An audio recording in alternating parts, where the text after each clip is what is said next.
Beaucoup d'hommes pensent que les troubles de l'érection sont une conséquence normale de l'âge, qu'après 50 ou 60 ans, il faut simplement accepter que les choses changent. Pourtant, dans mon expérience, ce n'est pas l'âge qui détruit l'érection en premier. Je suis Dr John et j'ai accompagné de nombreux hommes qui sont passés dans mon cabinet avec la même inquiétude, souvent en silence. Docteur, je n'ai plus la même érection qu'avant.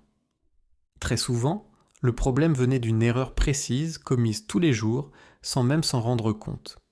Aujourd'hui, je vais t'expliquer quelle est cette erreur numéro 1, pourquoi elle affecte directement l'érection et surtout ce qu'il faut faire à la place pour préserver sa santé sexuelle.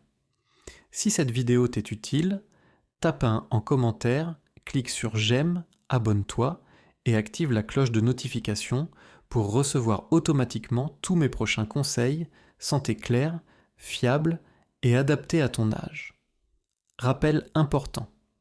Il est essentiel de comprendre une chose fondamentale. L'érection n'est pas seulement une question de désir ou de performance. C'est avant tout un phénomène vasculaire et hormonal. Pour qu'une érection soit correcte, plusieurs systèmes doivent fonctionner ensemble.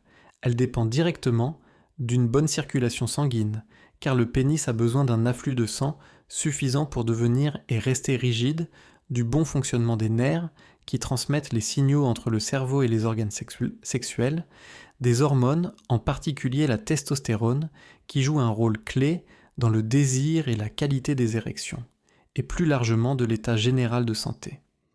C'est pour cette raison que les troubles de l'érection sont souvent un signal d'alerte. Tout ce qui abîme les vaisseaux sanguins, ralentit la circulation, augmente l'inflammation, dérègle les hormones, affecte directement la qualité de l'érection. Hypertension, diabète, excès de sucre, mauvaise alimentation, sédentarité, stress chronique, manque de sommeil, tous ces facteurs fragilisent les vaisseaux bien avant d'affecter le cœur. C'est pourquoi prendre soin de sa santé globale est l'un des leviers les plus importants pour préserver une bonne fonction érectile à tout âge. L'erreur numéro 1, négliger sa santé vasculaire. Il est essentiel de comprendre une chose fondamentale. L'érection n'est pas un simple réflexe. Ce n'est pas uniquement une question de désir, ni même de volonté. L'érection est avant tout un phénomène vasculaire complexe, finement régulé par les hormones, le système nerveux et surtout la qualité de la circulation sanguine. Chez beaucoup d'hommes, l'erreur numéro 1 qui détruit lentement, mais sûrement l'érection, c'est de négliger la santé des vaisseaux sanguins. Beaucoup se focalisent uniquement sur le symptôme visible, une érection moins ferme, plus lente à apparaître ou plus difficile à maintenir. Ils pensent immédiatement à un problème d'âge, de stress ou de performance. Mais en réalité, le problème commence bien plus tôt et bien plus profondément. Pour qu'une érection soit solide, le sang doit affluer massivement vers le pénis. Cela nécessite des artères propres, souples et capables de se dilater rapidement.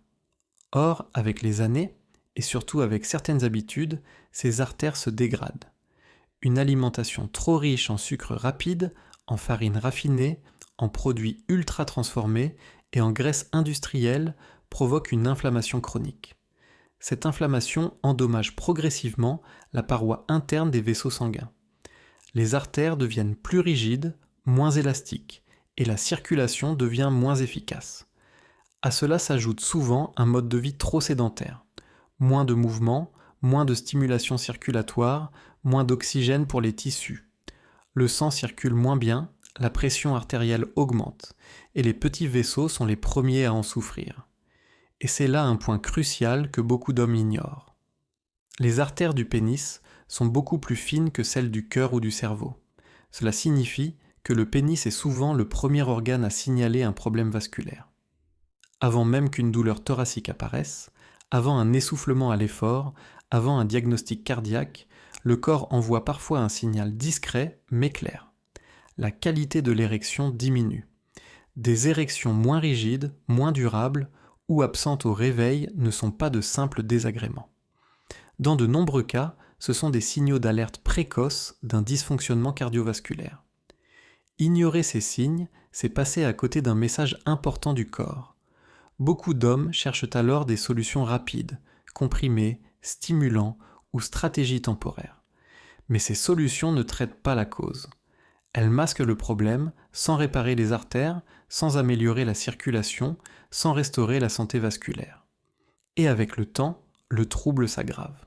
Ce qu'il faut comprendre, c'est que préserver sa santé vasculaire, ce n'est pas seulement préserver sa vie sexuelle. C'est protéger son cœur, son cerveau, son énergie quotidienne et sa longévité.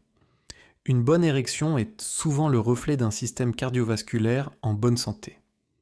Inversement, des troubles persistants sont une invitation à revoir son hygiène de vie, son alimentation et son niveau d'activité physique. La bonne nouvelle, c'est que le système vasculaire peut s'améliorer.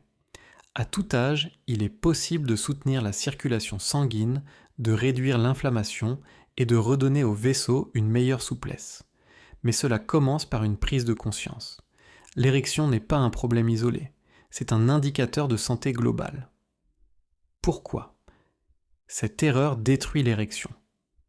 Lorsque la santé vasculaire est négligée, les conséquences sur l'érection ne sont pas immédiates, mais progressives et silencieuses. Beaucoup d'hommes ne font pas le lien entre leur mode de vie et les difficultés sexuelles qui apparaissent. Pourtant, les mécanismes sont bien réels. Première conséquence, une diminution de la circulation sanguine. L'érection repose sur un principe simple. Le pénis doit se remplir de sang rapidement et en quantité suffisante. Quand les vaisseaux sanguins sont abîmés, enflammés ou rigidifiés, le sang circule moins bien. L'afflux sanguin devient insuffisant, l'érection est plus lente à apparaître, moins ferme et plus difficile à maintenir. Dans certains cas, elle disparaît avant même le rapport, créant frustration, perte de confiance et anxiété de performance. Deuxième conséquence majeure, l'inflammation chronique. Une mauvaise alimentation, le manque d'activité physique, le stress chronique et le manque de sommeil entretiennent une inflammation silencieuse dans tout l'organisme. Cette inflammation endommage la paroi interne des vaisseaux sanguins appelée endothélium. Or, c'est cette paroi qui permet aux artères de se dilater lorsqu'une érection est nécessaire. Quand elle est altérée, les vaisseaux deviennent rigides, peu réactifs et incapables de se dilater correctement. Résultat, même en présence de désir, le corps n'arrive plus à répondre. Troisième conséquence, souvent ignorée, la baisse progressive de la testostérone. La testostérone n'est pas seulement l'hormone du désir. Elle joue un rôle clé dans la qualité de l'érection, la vitalité, la masse musculaire et l'énergie générale. Une mauvaise hygiène de vie, une alimentation pauvre en nutriments, le surpoids, le manque de sommeil et le stress chronique font chuter progressivement le taux de testostérone. Avec moins de testostérone, le désir diminue, les érections matinales disparaissent et la réponse sexuelle devient plus faible.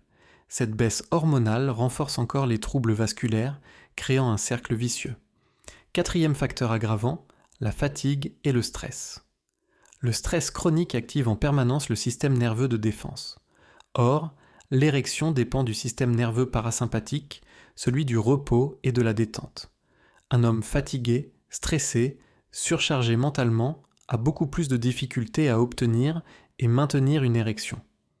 Même si les vaisseaux ne sont pas encore gravement atteints, le stress suffit parfois à bloquer la réponse sexuelle. Avec le temps, fatigue, stress, mauvaise circulation et déséquilibres hormonaux s'additionnent. L'érection devient alors de plus en plus fragile, puis absente. Ce qu'il faut retenir, c'est que cette erreur ne détruit pas l'érection du jour au lendemain. Elle l'abîme lentement jusqu'au moment où le corps n'arrive plus à compenser. La bonne nouvelle, c'est qu'en comprenant ces mécanismes, il devient possible d'agir à la source avant que la situation ne s'aggrave. Les erreurs associées très fréquentes. Dans la majorité des cas, l'erreur de base liée à la santé vasculaire ne vient jamais seule. Elle s'accompagne presque toujours d'autres habitudes néfastes qui, mises bout à bout, affaiblissent progressivement la fonction érectile. Le manque d'activité physique d'abord. Avec l'âge, beaucoup d'hommes bougent de moins en moins. La sédentarité ralentit la circulation sanguine, favorise la prise de poids et diminue la sensibilité des vaisseaux. Moins de mouvement, c'est moins d'oxygène dans les tissus, moins de souplesse vasculaire et une réponse érectile plus faible. Le tabac, ensuite. Le tabac est l'un des pires ennemis des artères. Il provoque une constriction des vaisseaux, endommage leurs parois et réduit l'afflux sanguin vers le pénis. Chez les fumeurs, les troubles de l'érection apparaissent plus tôt, sont plus fréquents et plus difficiles à corriger. L'alcool excessif est un autre facteur majeur. Consommé régulièrement ou en grande quantité, l'alcool perturbe le système nerveux, fait baisser la testostérone et altère la qualité des érections. À court terme, il peut donner une fausse sensation de détente. À long terme, il affaiblit la réponse sexuelle. L'excès de sucre joue aussi un rôle central. Une glycémie instable abîme directement les artères, favorise l'inflammation et accélère le vieillissement vasculaire. Les petits vaisseaux, comme ceux du pénis, sont les premiers touchés. Enfin, le manque de sommeil. Dormir trop peu ou mal perturbe profondément les hormones, augmente le stress et diminue la production de testostérone. Un homme fatigué chroniquement aura plus de difficultés à retrouver des érections de qualité, même en l'absence de maladies graves.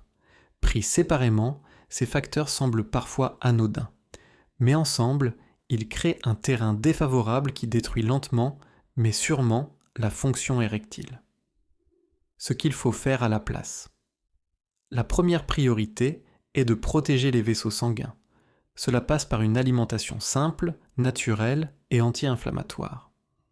Réduire les sucres, les farines raffinées, les graisses industrielles et privilégier les légumes, les fruits, les poissons, l'huile d'olive et les aliments riches en antioxydants.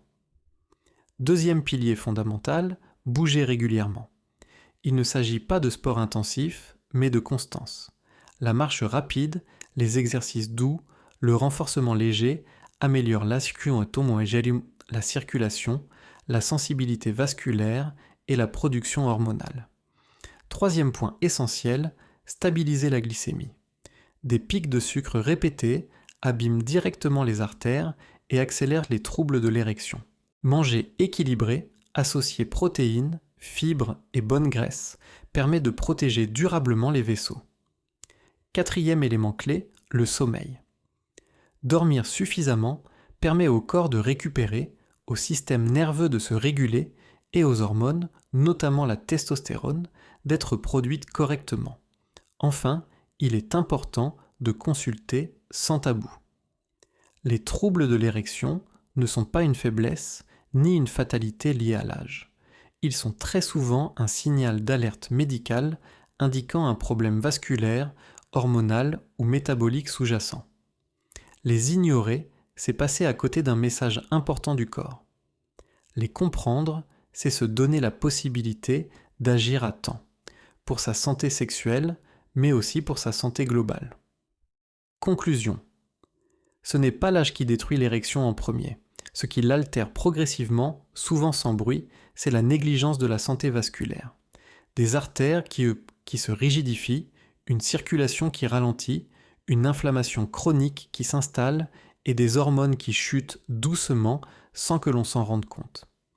Les troubles de l'érection ne sont donc pas une fatalité liée au temps qui passe. Ils sont, dans de nombreux cas, le résultat de choix quotidiens et d'habitudes accumulées au fil des années. La bonne nouvelle, c'est que ce processus n'est pas irréversible. En protégeant les vaisseaux sanguins, en stabilisant la glycémie, en bougeant régulièrement, en dormant suffisamment et en adoptant une alimentation plus respectueuse du corps, il est possible d'améliorer la situation, quel que soit l'âge. L'érection n'est pas seulement une question de sexualité, c'est un indicateur précieux de la santé générale. L'écouter, c'est prendre soin de son cœur, de ses artères, de ses hormones et de sa vitalité globale. Agir aujourd'hui, c'est préserver sa santé pour les années à venir. Si cette vidéo t'a aidé à mieux comprendre ton corps, tape un en commentaire, clique sur j'aime et abonne-toi pour d'autres conseils santé clairs, sérieux et adaptés aux hommes. Dis-moi en commentaire si tu pensais, toi aussi, que les troubles de l'érection étaient uniquement liés à l'âge.